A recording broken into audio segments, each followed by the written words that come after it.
Well, My there you have computer it. took my computer took 7 minutes to reboot, and Okay. I didn't even want it to reboot. It installed stuff without me my telling it so. Yeah. Windows, you gotta love it, it seems. Ah, Anyway, it's a good time to go live, isn't it? yeah. Let's turn it on then. And we are live. Good day, good people of the interwebs. Today we're going to talk about how green is green energy. Now, this isn't quite the title as agreed upon, so to speak, but Paolo made a nice written piece on this, and he wanted to share it with you all, and it fits. So I thought, yeah, let's. And with that, I'm going to give the floor to Paolo, but I'm going to ask him to wait a little bit with starting to see if other people will join us. At this point, oops, hiccup. At this point in time, we only have a few people in the chat, and with a few, I mean me and Michael Keller. So let's give it a few minutes to see if we can get started. And so, how are you doing, Paolo? I'm okay. I've been writing some stuff for the car magazine lately, and I noticed a month ago that Mazda joined the e-fuel alliance, and I looked up on it, and it looks like a very interesting proposition.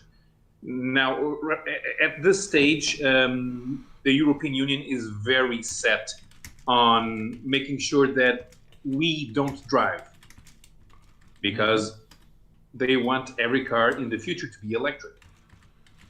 And they convinced the automotive industry that the future is electric, even though they had to adapt quickly to ensure that they can comply with that directive. It was never their intent to go electric so fast by the year 2030, especially when it's clear that going electric is not the best solution for mobility all around. It requires massive change in the way that people use their vehicles. It requires change in the way people buy their vehicles.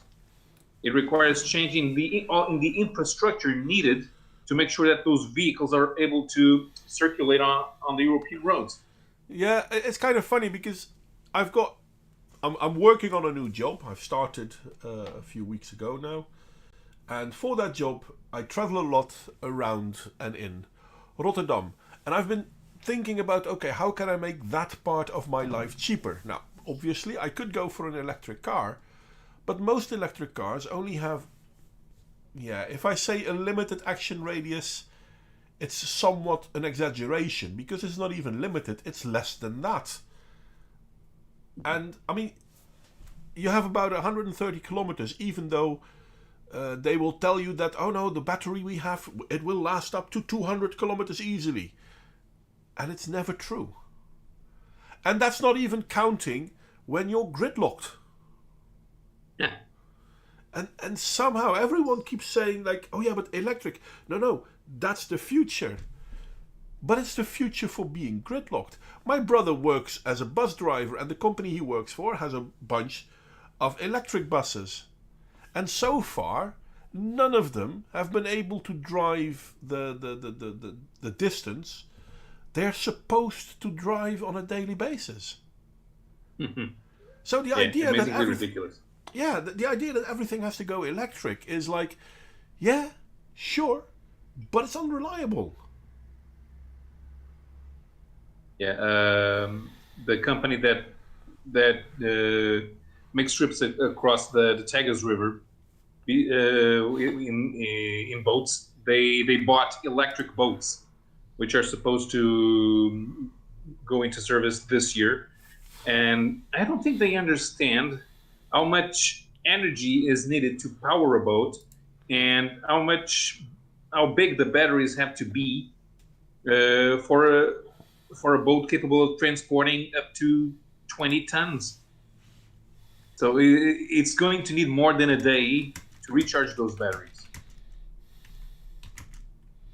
Yeah, So there's a there's a possibility that we can actually keep using fuel in our regular cars, and that it's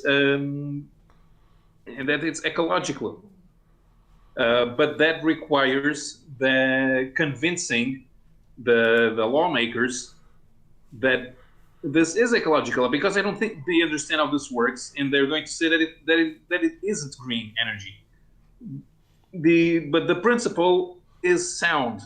My biggest problem with it, at least for the beginning, that this is going to be expensive energy. Well, yeah. But the principle is sound.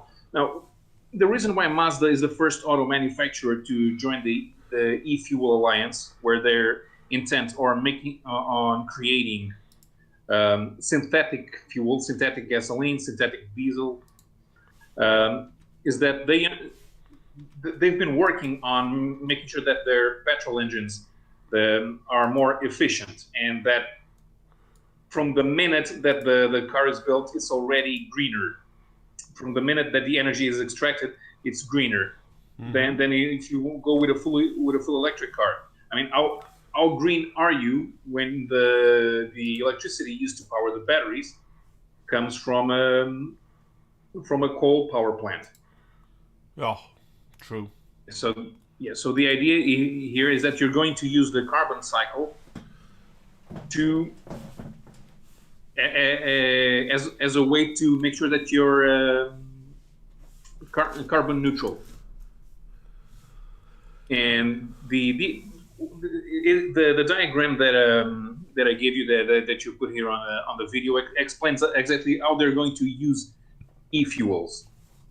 So they take carbon from the atmosphere, and there are already services that take carbon out of the atmosphere and merge it into water and use it to create hydrocarbons. And most of those are being used in the agricultural industry to create nitrates. So the infrastructure is already there. Yeah.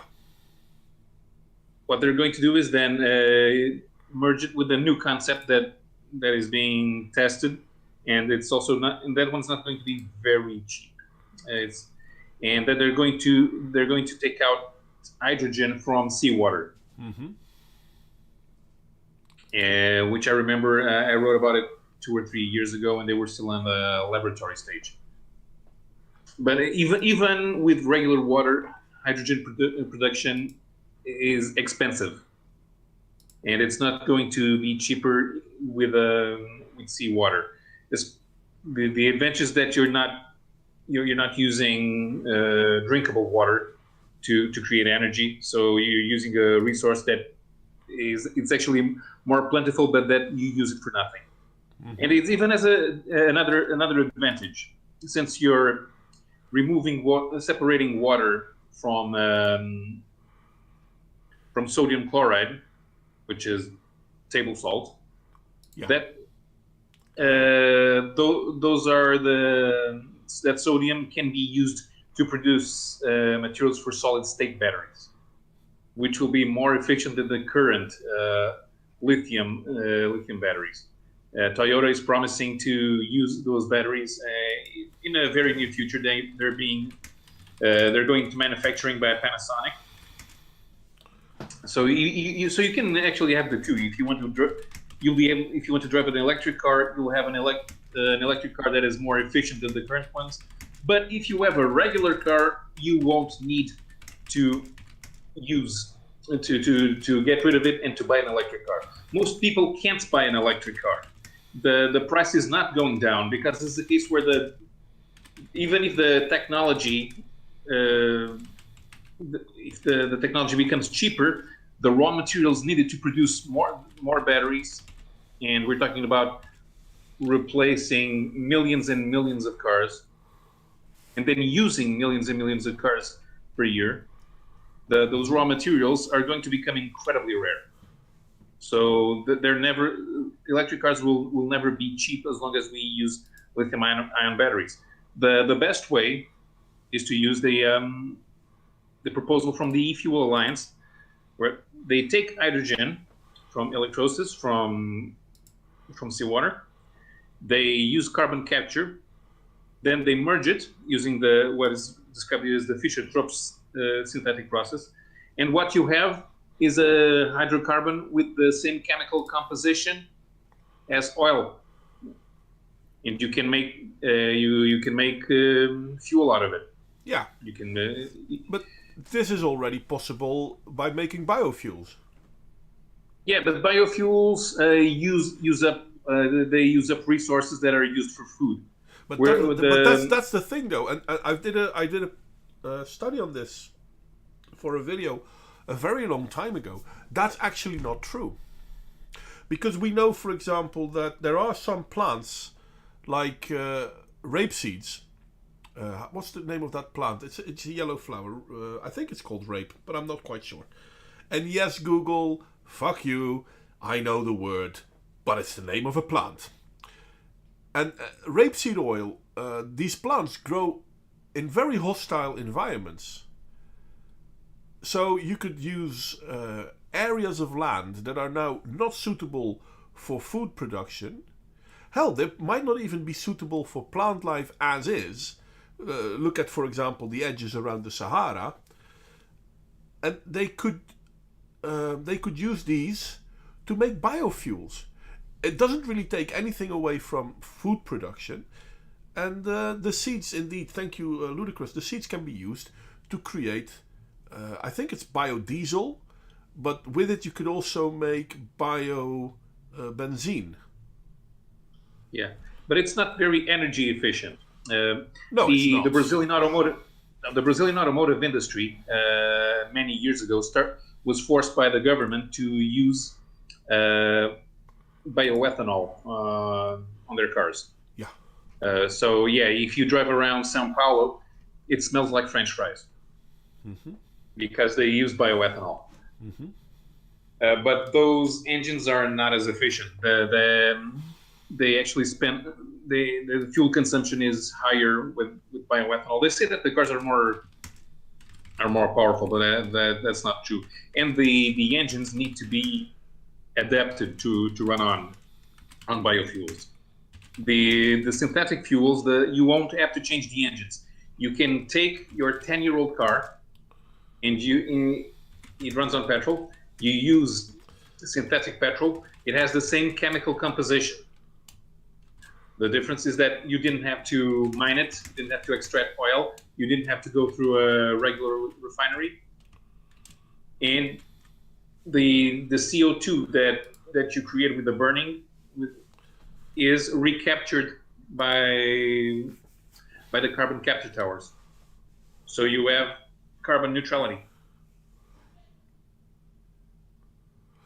Okay. And to be honest, I don't really care much about carbon neutrality. To be honest, I don't really understand. Me neither. But this is something that you can convince the lawmakers that it's worth it. You can prove to them that it is carbon neutral. You're using the CO2 that you take out of the atmosphere to use as fuel for the cars, and then you don't have to change the infrastructure. You can still go to the gas pump with your regular car, and you use the synthetic fuel, and it works exactly as with regular fuel.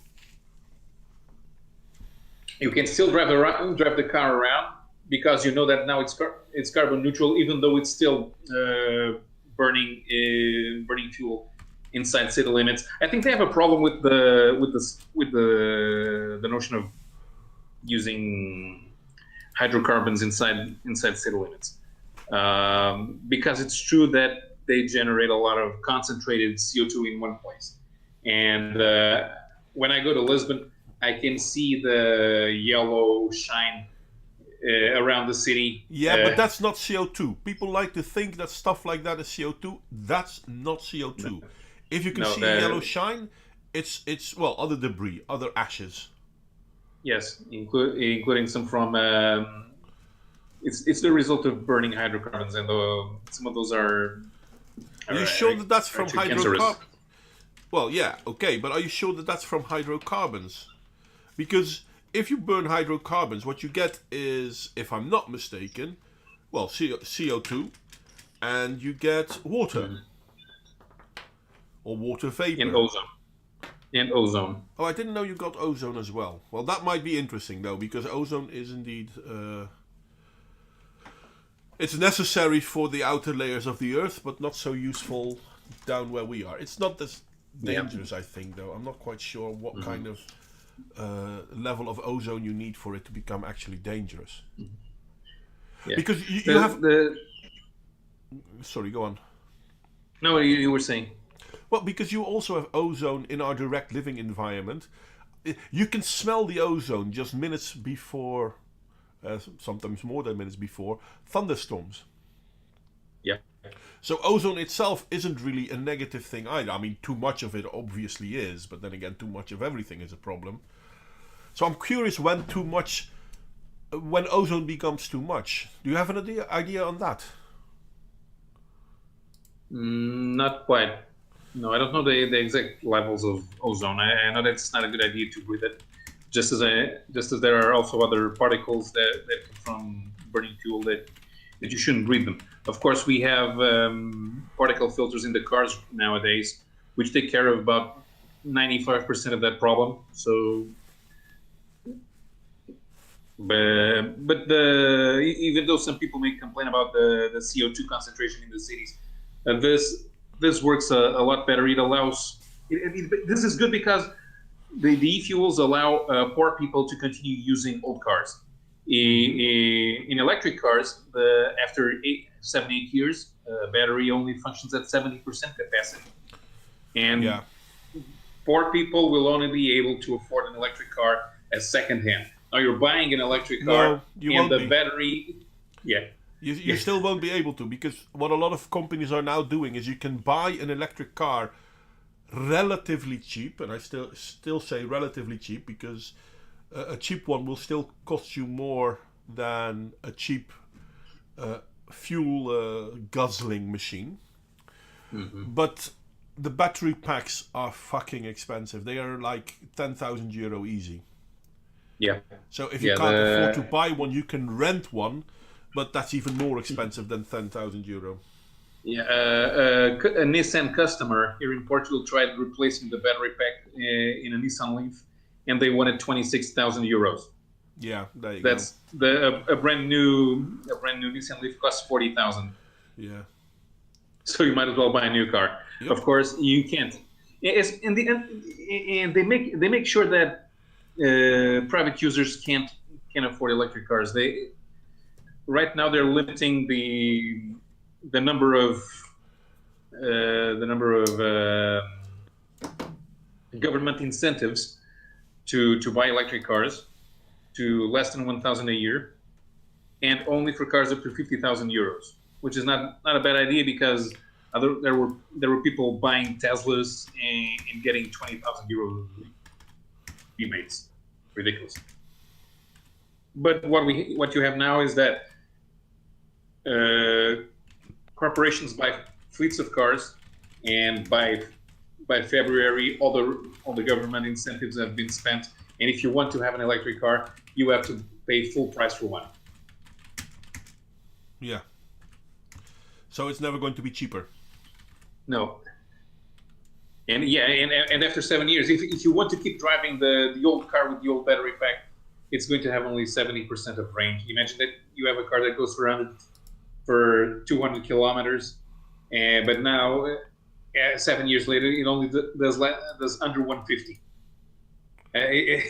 It's like you had an old car, and you were forced to change the fuel tank for one that was only able to hold 30 liters instead of 40. Yeah, but I mean, to me, it's the more I learn about electric cars, the less I understand why people think it's a good idea. Yeah, it's more expensive. The pollution created for making the energy will be created anyway, because there's no way there are green sources powerful enough to do this, except for a few examples. I think the Hoover Dam in America, yeah, you know what? That's pretty clean energy production, if we don't take into account the destruction to create the Hoover Dam itself. because to make the Hoover Dam, they had to destroy a large part of the natural environment around there. But okay, after you have water-powered hydrofuel like that, you can create relatively clean energy. But then still, electric cars, the batteries are so incredibly destructive. It's not economical to build. They're not ecologically friendly. It's a lie, and it's not a small lie either. It's this is one of the biggest lies I've found in the last 10 years, especially coming from the eco mafia. It's beyond reality, really. And most people don't know where you get what materials are involved in battery production, and the even the social cost, because the some elements needed to create the batteries are being mined by children in Africa, and these are the people that are always going that we need to help the poor people in Africa. Well, you're right now you're exploiting them. Yeah, I mean, this is going to create, well, this is going to create hell. It's already here. This is modern slavery, and we are actually pushing for it. Now, would we be okay with more nuclear power plants? Then, yeah, okay, I can somewhat understand it. So then the electricity production is still clean, but that still doesn't take away the destruction needed to create the batteries. Exactly. You know who I actually blame for this? It's Elon Musk. Yeah. Yeah. So the first time I remember a car company announcing that we're going to build an electric car was Fiat. It was the Cinquecento Elettra back in 1990 or 91. Mm-hmm. The car had a range of 100 kilometers and needed a day and a half to recharge the battery. So yeah, very practical. And since then, any advance on electric batteries, it was ridiculously slow. Some manufacturers tried using them on commercial vehicles for transporting cargo in cities. Mm-hmm. But nobody was really serious that electric cars were going to be the future. Then we had Henrik Fisker coming up with the Fisker Karma, and then Tesla arrived on the scene a short time later, copying the technology. The Fisker Karma and the first Tesla, they were exclusive cars. They had low production, and they appealed to those rich, idle idiots who don't know what to do with their money and just want a status symbol. Yeah. They could run around in an electric car like idiots and say, I'm saving the planet. And when the politicians saw this, they said, "Oh, somebody's making electric cars," and they're on TV talking about it because Elon Musk likes to be on the news. Yeah. We need to show how ecologically conscious we are by mandating electric cars. Because if this Elon Musk guy can do 5,000 cars a year, then Mercedes should make 5 million. That's in their idiot heads. Yeah. And then Mercedes, and then okay, now you're going to build electric cars. No, you're not. Yes, you are, because we're going to forbid petrol-powered cars by 2040. Oh, well, if we don't want to. Well, you know how you're always we're always telling us that you can't abide by CO2 emissions. Well, since you'll never be able to abide by CO2 emissions, we're making you build electric cars. See, and we're even being magnanimous because this way you won't have to pay fines. Most automobile manufacturers have to pay fines to the European Union when they can't abide by CO2 limits, which they can't most of the time. Yeah, it's and I still don't understand why people are complaining about the CO2 part of it all, because CO2 is not nearly as big of a problem as people like to complain. Mm-hmm. But yeah, I mean, we can make CO2 neutral fuels, Yeah. biofuels. We can make, and we can do this without infringing on our food supplies, which are far larger than our world needs anyway.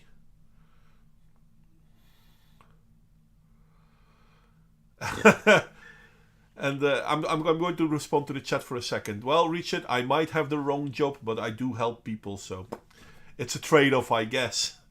For the people who are just listening, Richard made the reply, why do people need to go further than 100 kilometers a day from home anyway?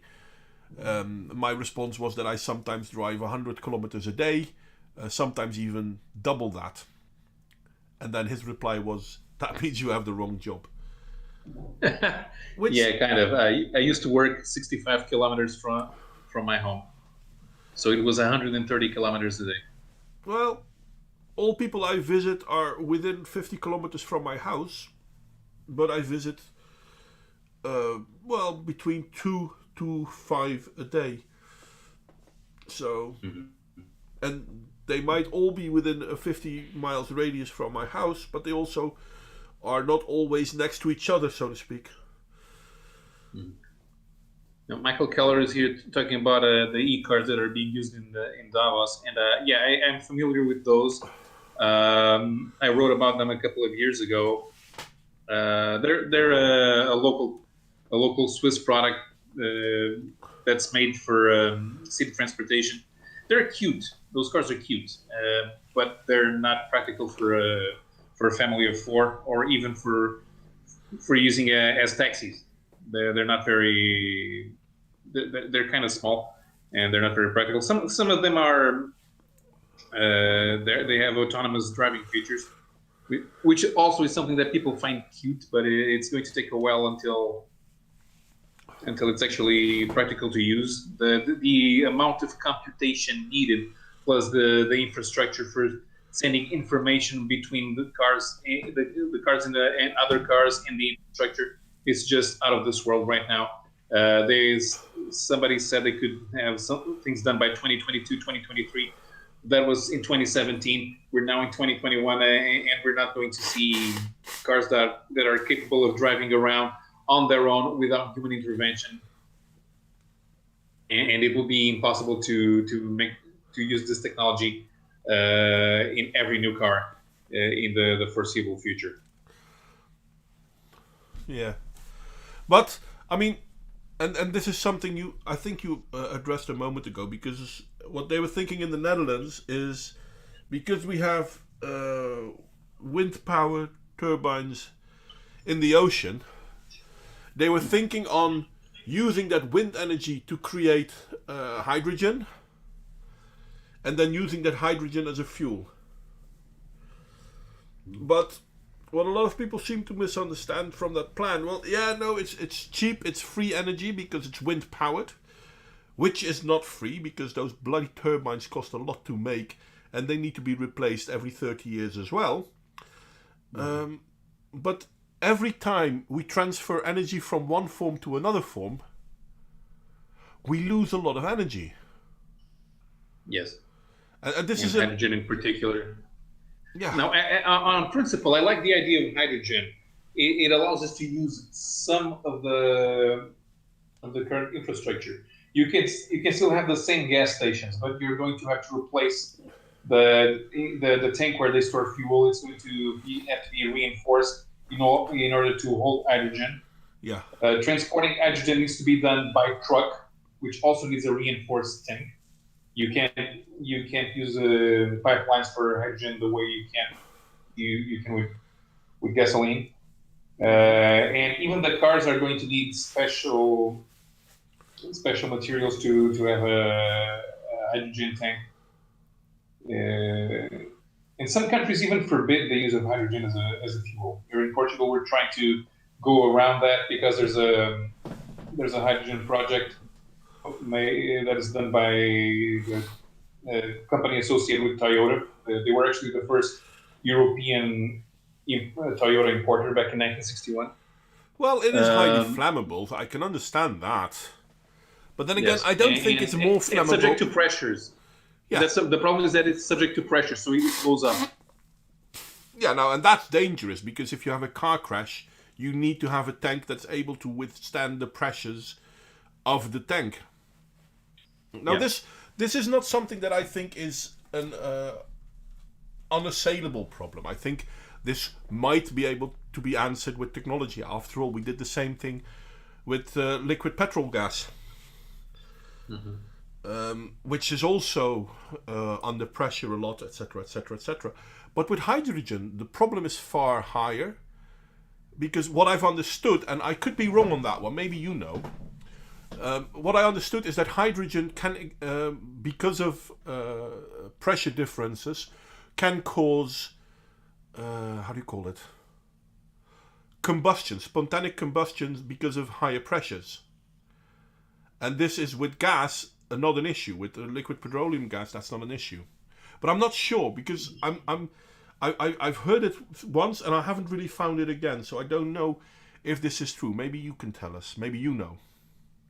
Yeah, if you create pressure on certain fuels, they blow up. That's actually the principle of what happens with diesel engines. They say that they call diesel engines combustion engines, but that's not true.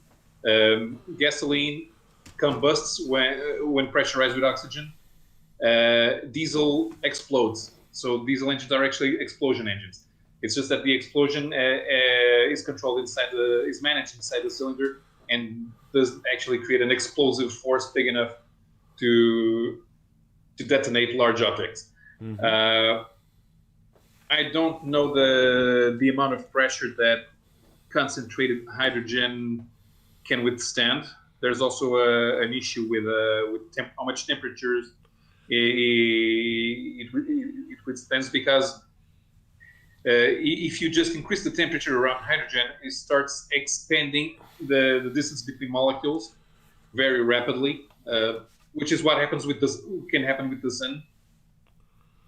So I don't know exactly how safe that is, but we all know that it requires additional safety features in the way you handle it at all times, not just while driving around, when building the car, even when transporting it, even when you're filling up the tank. It's not exactly the same as filling up the gas tank. So it might require some new technologies to make sure that it's safe at all times. But I don't know exactly what is needed and how to apply it in a way that's practical for everyday use. Well, Ludacris made a good point. Hydrogen can't combust without oxygen, and this is true for most fuels, not for diesel, by the way. Diesel has its own hydrogen, has its own oxygen, I think, if I'm not mistaken. That's why... No, you inject oxygen into the cylinders with diesel engine, but the effect is different than with petrol. And, I mean... Ludacris said the following: the current fuel cars can't withstand a car crash either, but we accept the risk, which is partly true. But I mean, a combined combustion of LPG, well, the way LPG tanks are created is that the gas can never have an explosive reaction. And if we look at normal fuels, again, they can never have an explosive reaction. They might burn, but they can't have an explosive reaction as in to the maximum of the amount of force it holds. I'm not sure if they're able to do that with a hydrogen tank. Yeah, I think that is what's going to happen. If you pierce a gasoline tank, the gasoline leaks out. Maybe the friction from piercing the tank will cause a fire, but it will keep burning.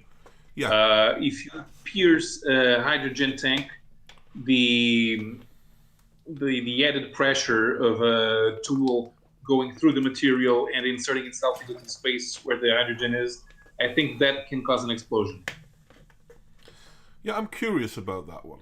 Now I know that causing an explosion with normal fuels, they've tested this several times. I mean, they even made a few videos about it. For example, on how do you call it, Mythbusters and whatnot. Fuel doesn't combust easily. I mean, they actually shot tracer fuel into drums of fuel, and it didn't combust it. So Yeah. there is more to it than just putting a light to it. But Yeah. I mean, it's going to be easier with liquid petroleum gas. Not a lot easier, but still. How much easier will it be with hydrogen gas? Yeah. I'm not really sure about that. It's not something that gets tested on MythBusters.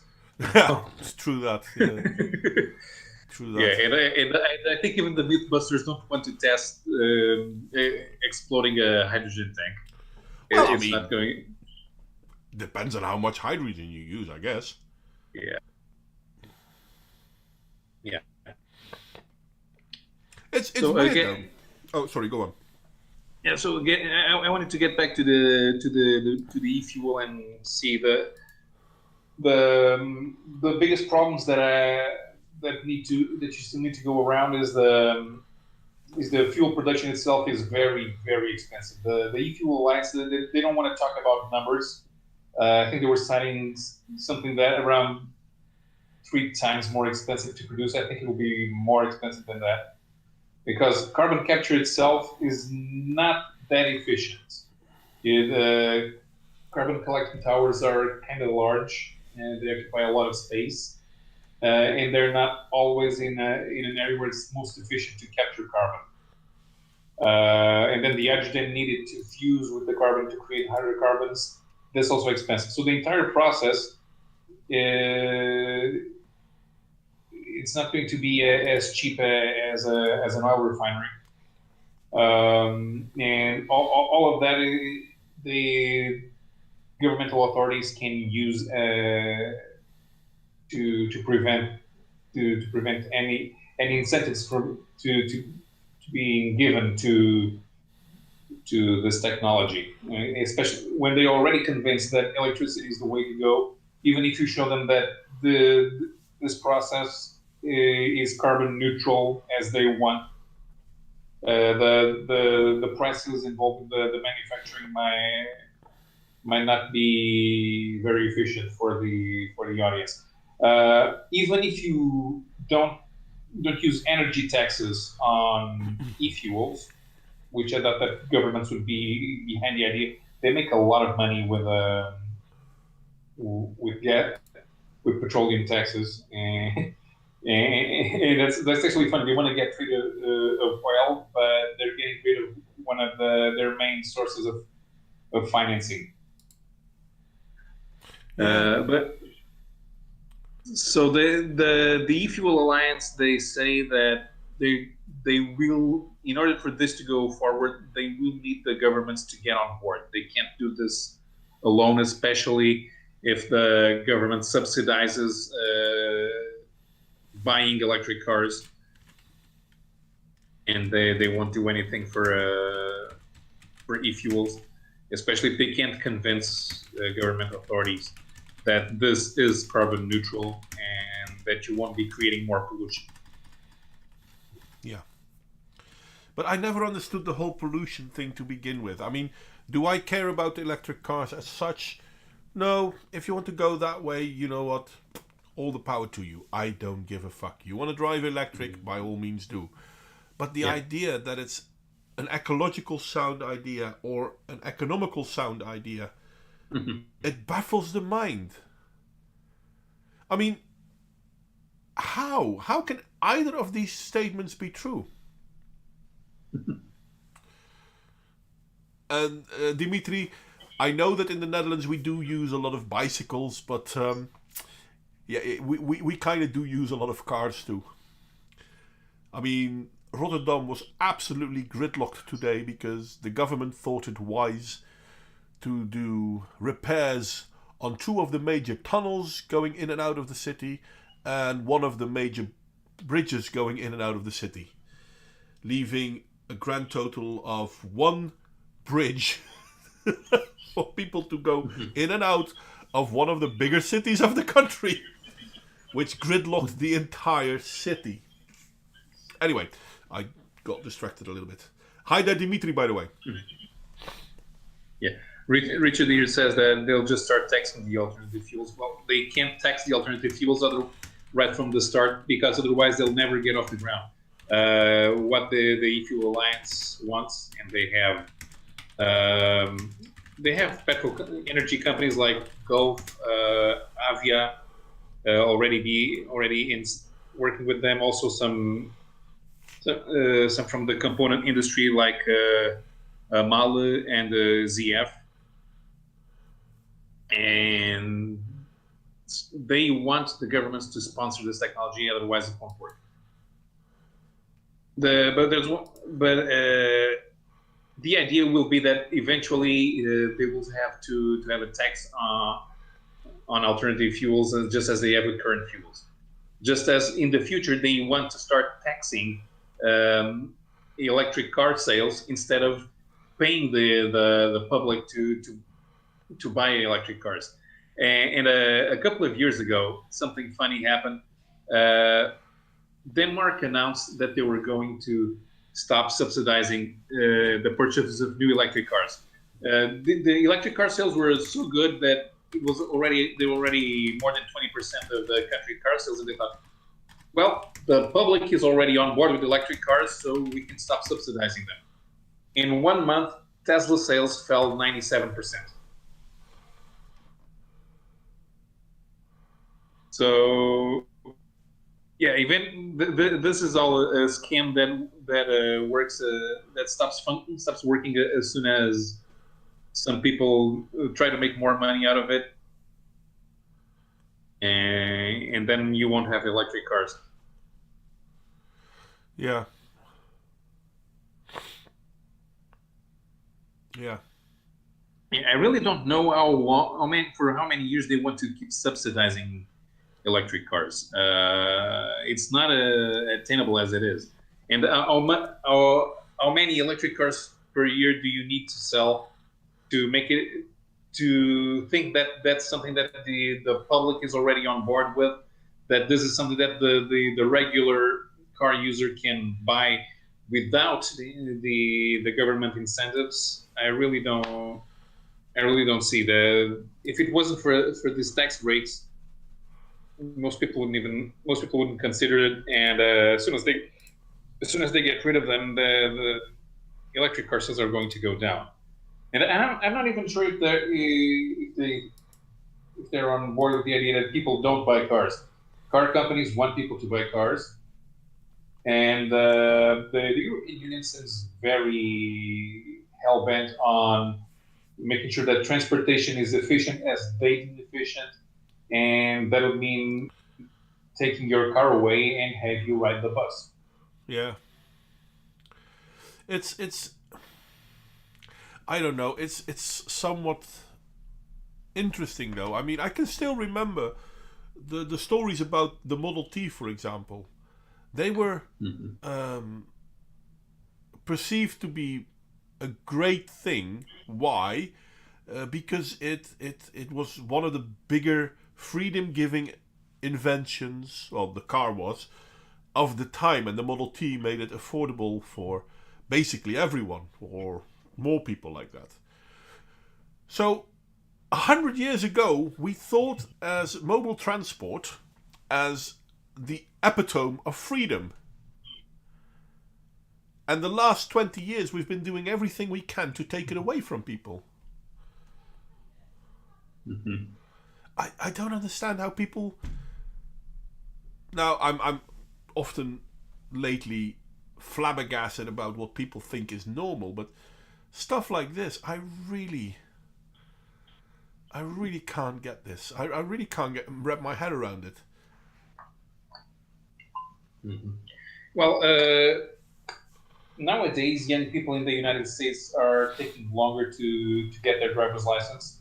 They don't feel the need to drive. I think that the way you can interact with people on telecommunication devices has convinced people they don't need to go anywhere to get what they want. just by interaction, and also with you can buy everything online, which is actually not very good. Just the fact that you can go outside and meet the people that you're buying things from is good for you economically. Yeah, it baffles me. It really does. I mean, there are so many positive things when it comes to being mobile. I mean, being mobile is and yet still people are all advocating. That's not true. Not all people are advocating it, but there are lots of people advocating on let's stop being mobile, please. Can we please limit our mobility and our availability in movement in the world, please? And people think that's a good idea, and they do it because they want to save the environment, and it has never ever been proven that this will actually work. Yeah, there are still people convinced that with the pandemic that it's actually they're better working from home. That's not true. Well, I it might be am true for much some. lazier. Yeah, Yeah, but I have a job that I could do from home, but I am much lazier at home. I understand that. And I felt like any little argument that I had with my coworkers online when we were just talking on a Facebook group or whatever, it just felt that every little thing escalated when we're sharing a work environment. It's just a normal request. Uh huh. And I'm a guy that likes to stay home and not go out anywhere, and I don't like traveling. And I don't understand why people want to stay at home when I'm the one who likes staying at home, and even I am bored being at home for so long and not being able to go places. Yeah.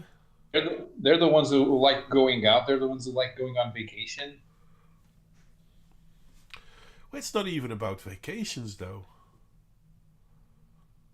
I mean, to me, mobility is more than just everyday life.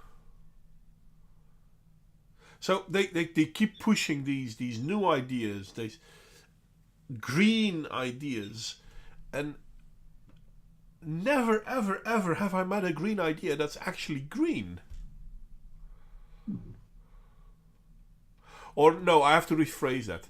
Never have I found anything that's being promoted as green that is actually green. Now, this might be me being wrong, so if anyone knows an example of that, by all means, feel free to tell me. But it's baffling to me how they keep pushing certain ideas, pretending it's a green thing. Oh, well, no, yeah, wind power is green. Okay, let's ignore that according to the Massachusetts Institute of Technology, wind power will actually cause global warming more than what we're doing now. And let's ignore that they kill a lot of birds. They, how do you call it, dirty the ground around them, because around wind power turbines you'll find lots of heavy metals, etc., which are definitely not good for the environment. And let's ignore that the blades are non renewable, they're not recyclable. Let's ignore all those things. And still, to merely make these things does more environmental damage than what they do. And still, I Yeah. mean, I used to believe that wind energy was a good idea. I remember, I'm not sure if I ever posted it, but I was making a video when I started my YouTube channel advocating for wind energy. And the more I learned about it, the more I had to say, my God, this is bullshit. And I can't find any of the green ideas. Battery powered cars. Yeah, sure. Where does the battery come from? How come they're only viable for a limited period of time, depending on how much miles you drive? Because the more you drive, the faster those batteries die. Never mind the fact that if your battery is empty, it's going to take you more than half an hour to fill them for 3/4. Not completely, because that will take a lot longer still.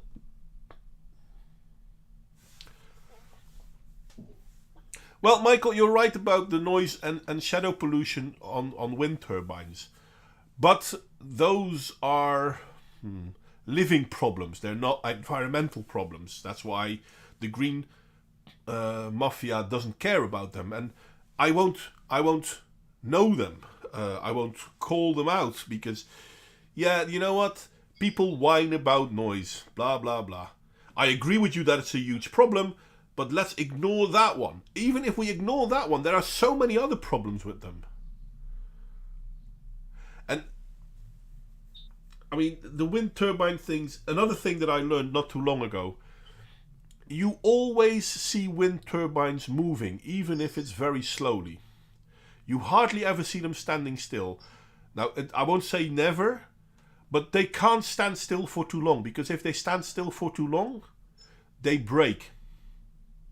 Yeah, just with the wind being concentrated on one, the weight being concentrated on one place. Yeah. So what they do, if there's not enough wind, they actually pump energy into the machine to keep the blades turning.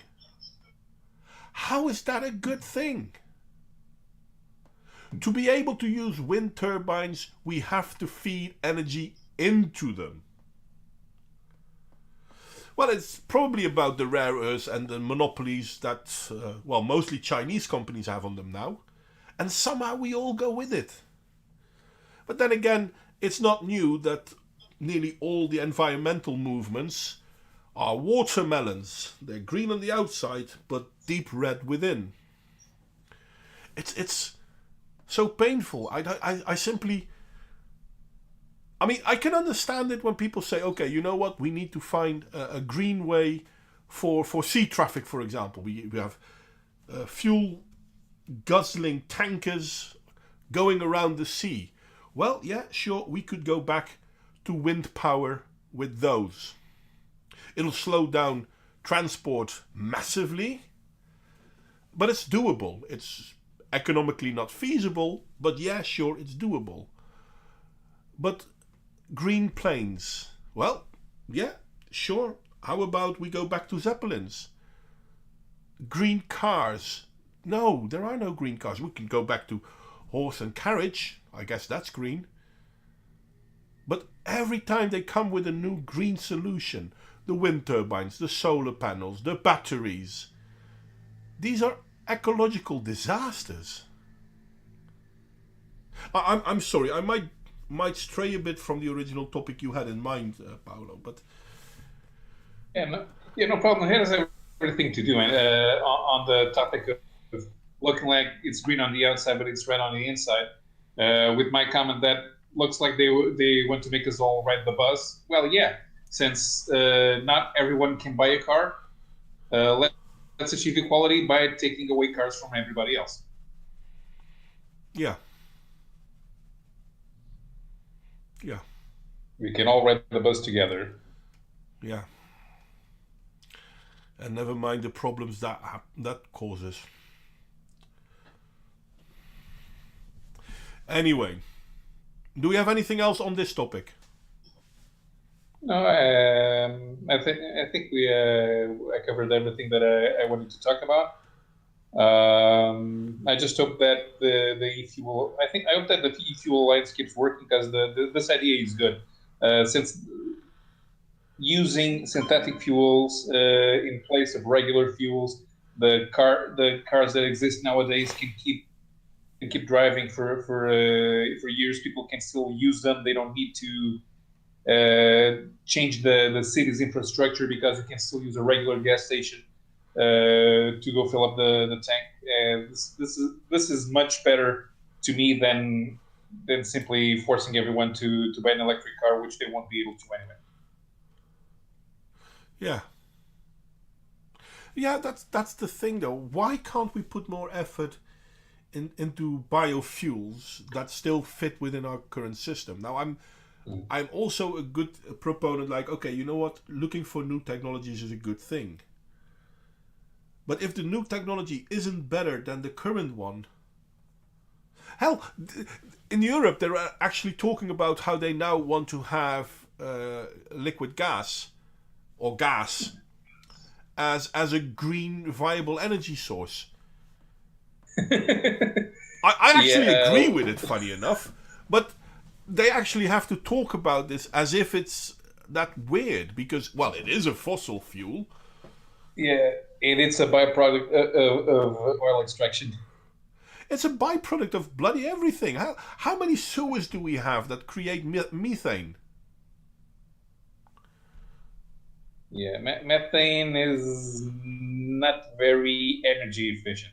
No, but it's a source of fuel for how do you call it, power plants, for example. Sure, but not. But if you want to have the entire electric grid function on methane, it won't be enough. No, that's true. That is true. That is true. And I still think it's amazing. I mean, and this is just electricity. This is not even about automotive. Mm-hmm. But it's the same with the bio generators. What are they burning? Freshly chopped wood because it's CO2 neutral. And then they use rubber and gases and fuels to ignite it and keep it burning because it doesn't really burn well all by itself because fresh wood burns like shit. No, that's not true. Shit burns better.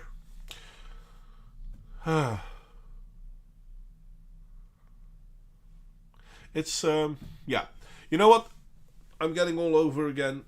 Let's we've done this topic. Yeah, yeah. Is there anything else you want to talk about? No, no. Yeah, we covered. We covered. I think we covered everything. I like going.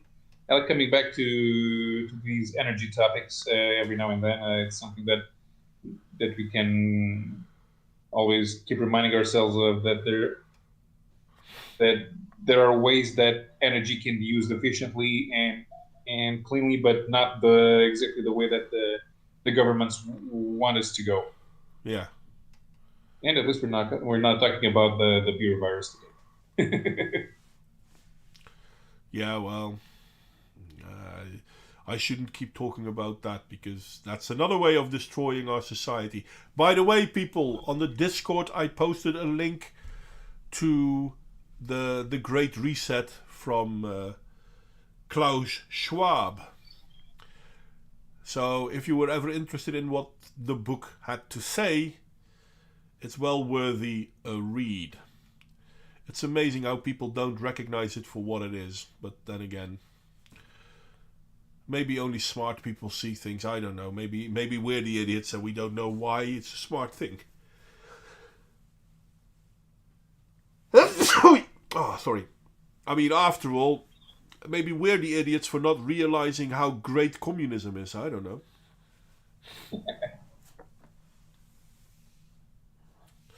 There's an old